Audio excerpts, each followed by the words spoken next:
a televised interview last week, President David Granger admitted that as an interim government, the coalition cannot pass a budget, sign new contracts or agreements, conduct any state visits, and will have to limit spending, among other things. Despite this, however, Opposition Leader Jagdeo pointed out that the caretaker government is still not operating as it should. Jordan keeps saying he's preparing for budget. The president says we cannot pass a budget.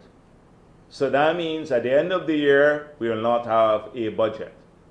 In terms of undertake state visits and other visits, etc., the government just held an investors conference in Trinidad and Tobago. Use a large sum of taxpayers' money in this period when they should really be a caretaker government. They didn't even do it when they had full powers.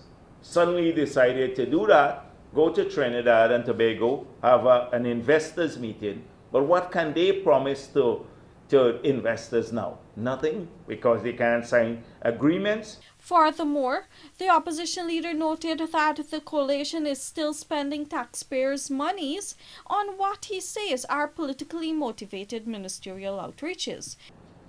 Areas that they have neglected. They have never been to, in several years, 4 years, Upper Mass. Now 4 ministers are going to the Upper Mass Rooney on cabinet outreach, ministerial outreach. That is not limiting expenditure, and that is not a routine function of the government, cabinet and ministerial outreach.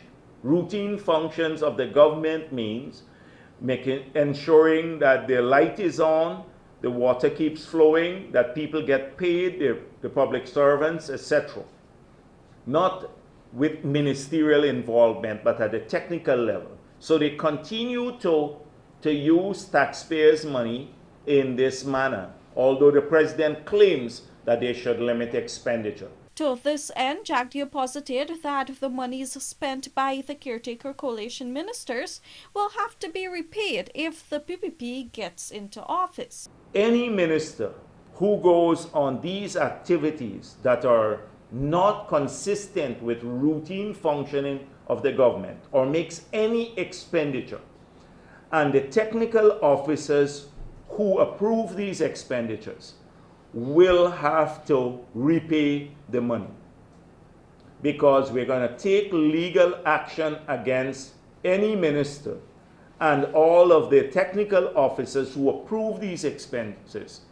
We will either surcharge them or make it a charge against the state's obligation to them, or take legal action, because this is an abuse of state resources. Reporting for Earth Evening News, Vanu Manakchand.